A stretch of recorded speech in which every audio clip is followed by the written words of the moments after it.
நிறைய பேர் பார்த்தீங்க அப்படின்னா லேப் க்ரோன் டைமண்ட்னா என்ன, நேச்சுரல் டைமண்ட்னா என்ன வித்தியாசம் அப்படின்னு கேட்டுகிட்டே இருக்காங்க. ஸோ அவங்களுக்காக தான் இந்த ஒரு பதிவையே நாங்கள் சொல்லணுங்கிறதுக்காகவே இந்த பதிவு பண்ணுறோங்க. அதாவது லேப் க்ரோன் டைமண்ட்னா என்ன அப்படின்னா ஒரு சிம்பிளாக ஒரு விஷயம் சொல்கிறாங்க. அதாவது ஒரு ஆர்த்தோ டாக்டர் இருக்காருன்னு வச்சுக்கோங்களேன்.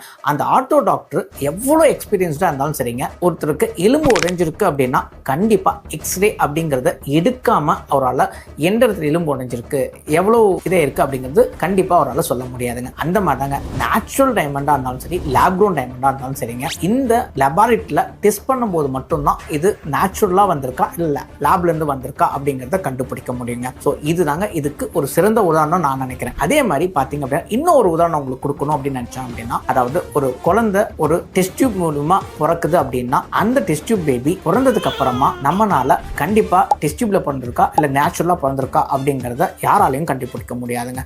ஏன் ஈவன் அந்த டாக்டரால கூட கண்டுபிடிக்கிறது கஷ்டம்னே சொல்லலாங்க. ஸோ அந்த மாதிரி நம்ம ப்ராடக்ட் ஒரு டைமண்ட் வெளியில வந்ததுக்கு அப்புறமா இந்த ப்ராடக்ட் என்னன்னு டெஸ்ட் பண்ணணும் அப்படின்னா அதுக்கு லெபார்ட்டரி டெஸ்டிங் அப்படிங்கிறது கண்டிப்பா வேணுங்க.